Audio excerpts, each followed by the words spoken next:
ગ્રામ પંચાયતની ચૂંટણીના મતદાન મથકોની મુલાકાત લેતા જિલ્લા કલેક્ટર.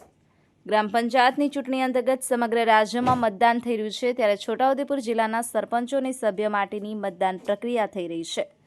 આ મતદાન પ્રક્રિયાનું કલેક્ટર ગાર્ગી જૈન દ્વારા વિવિધ ગ્રામ પંચાયતોના મતદાન મથકોની રૂબરૂ મુલાકાત લઈ મતદાન પ્રક્રિયાનું નિરીક્ષણ કરવામાં આવ્યું હતું. મતદાન મથકો પર ઉપસ્થિત અધિકારીઓ અને કર્મચારીઓ પાસેથી મતદાનની માહિતી મેળવી કલેક્ટરે તેઓને જરૂરી સૂચનો આપ્યા હતા.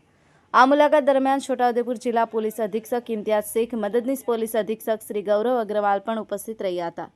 શેખ મુઝફ્ફર, એક નજર છોટાઉદેપુર.